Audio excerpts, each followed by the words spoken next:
All right. Abusha kwa mechi ana memo akwaba. Enfamra kasa fidi. So Nana Akomea NPP ni were one of the top gurus of the party. Now when it comes to the campaign of Dr. Alhaji Mahmood Bawumia, odi mu akotene pa.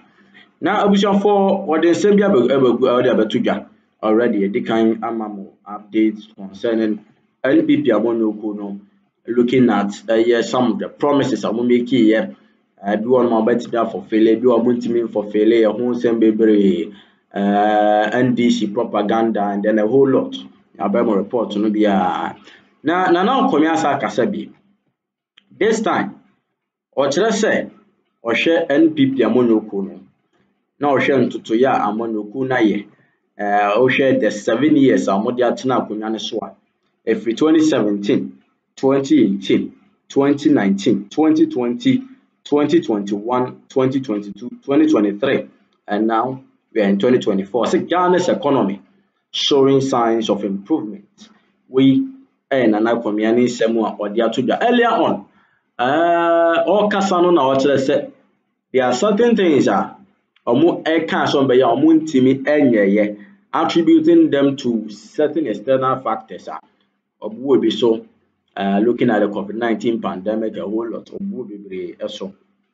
Now, Nana Akomea actually say, or share the government and I said the Nana Addo led administration, or share more map even in the times in these hard times, or share more the effort buying a put in then and everything, or just say buying up on home modern pa.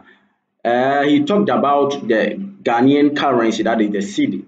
Again, he talked about the economic management team, their contributions and then everything. And furthermore, he talked about measures that are being put in place to make sure, say, on my Ghana, bit me a fan and tomapa, the Efra, Yabeko Nea Jibre, na Yakuti, Nana Akomea ni Sembia, or the Etuja. Maybe a day. Abane mum yakuti mesere se obedro comment no. E dey ato comment section ho hia pa about my Ghana.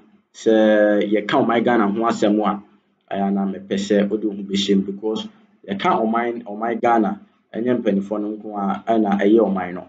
Na mum ye wo mni na no ye ne ka bu ma ye my Ghana. Eye o my Ghana se ma ho adwen kire. Na ye nko ne nkote na Akomea ne nsem a o dey atudwa no bi. Emra. In 2015 we're giving to these people. In fact, one of them is on trial. And when, sorry, the venture capital case. Yes. And when you hear the sums being mentioned, oh yeah, I mean, 200 million was given for this purpose. I mean, and in 2015, one bank actually had about 3 billion cedis as bailouts. This capital thing had over 600 million cedis in 2015 money as bailout. And we all know what they did with it.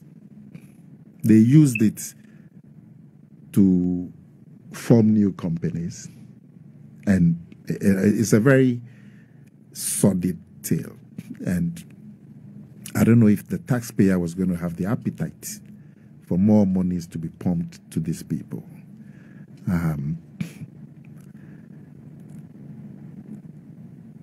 And whilst all these millions and millions were being pumped to these bank owners and shareholders, nothing was being given to the depositors, people like you and me.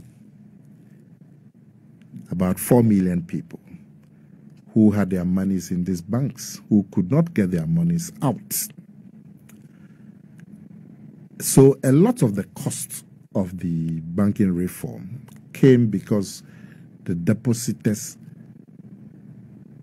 even the corporates, our monies have not been paid.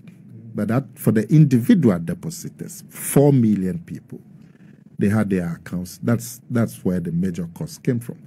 As against the period before 2017, where billions were just handed out to bank owners and shareholders. And also, the verdict is still out there. We need to wait and see how the reform, because it is still playing out, how the reform will play out. But you have a situation where a bailout was attempted, and clearly it was just corruption, because you give a tranche of 200 million cedis, and in 3 months, you don't find out what that 200 million cedis have been used for. Then you give another 350 million cedis, and then another 4 months, and more money. The money just kept being advanced. So the argument is that the problem is with the management of the bailout and not with the principle of bailing out per se. And what the people, particularly with people within the banking sector, who understandably is still very aggrieved because some of them did lose their jobs. Not all of them got consolidated into CBG. Yeah. The people... All of them would have lost it, actually. All of them would have done, but there are still some hundreds of people, if not thousands, who lost their jobs. And the argument is that rather than abandon the principle of bailing out per se, you should have managed the bailout better, having taken over under the Akufo-Addo government, rather than abandon the principle and put them to such rigorous tests of being able to raise capital independently, with knowing what they're up against, particularly against the international banks already within the banking sector in this country. Well, I think that viewpoint, I don't have a problem with people who hold that viewpoint. But I think that the reform was certainly better. The reform that credited the accounts of 4 million innocent Ghanaians who would have lost their monies due to the behavior of those 3 or 4 major banks. I believe that the effort to give them back their monies, to retain confidence in the banking sector, is a far better response than the response that threw billions and billions of monies to the shareholders and the bank managers to no avail. But like I'm saying, the verdict is still out. Let's give it some time and see how it will pan out. I am looking forward to the refund of corporates. If Asase radio had monies, you would have discovered that it is still locked up. But you as an individual, if you had some monies, your monies would have been given to you. What I want the next stage to be the refund of the corporate monies. And then we'll see how it will go. But CBG so far is doing well. There was no way they were going to be able to retain all the staff. The level of mismanagement and corruption that had attended those banks, I am rather disappointed that the prosecution has been extremely slow. Yes, and the liquidation of their assets that would bring us a bit more money to do more in the banking sector has been very slow because of the prosecutions. And the people who kept advancing those bodies without any supervision or monitoring to ensure that the monies were being applied to bring the banks back together, but just kept advancing the monies. And you heard the gentleman that you mentioned talked about the kickbacks that went into those who were advancing those monies. And when you hear the sums of monies, you will think, I mean, it's unbelievable. So now all of us who are willing, we have the Ghana card. Now, there's no serious country you go in this world where there is no national identification document. This business where you go to SNIT for your social security registration, they give you a number with about 18 digits. You go to file your tax, the revenue people give you tax identification number of another 24 digits. You go for your passports, and there's another 18 digits. Hospital, health insurance, they give you another, Now we have one identification that serves every purpose. That's what happens everywhere in the world, everywhere where there's a progress. And it takes a big effort to be able to deliver this single national ID to Ghanaians. You remember in the 8-year period between 2009 and 2016, there was no national ID card issued to anybody. So it takes a...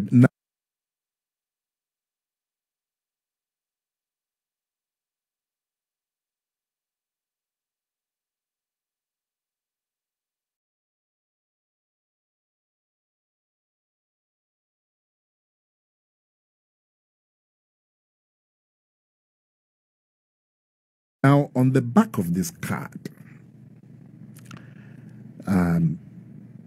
today, when you have a little baby and you go for the first weigh in, the baby gets a national ID card number, which will be the identification for that baby throughout their lives. And when they are 18, they actually then get a card, but they'll get a number right from when they were 6 weeks old or something.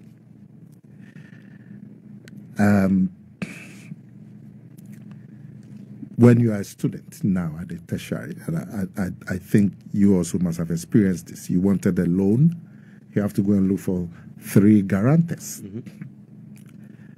and it was difficult. You go to people, they say, I've already guaranteed. And look at the thousands of students. Now, you just need your Ghana card because that identity follows you throughout. You just need that. You now have your digital address. I'm sure you have your digital address at Asempa, and all you need is give that address, and anybody accesses it. I hope you don't take my coffee away. No.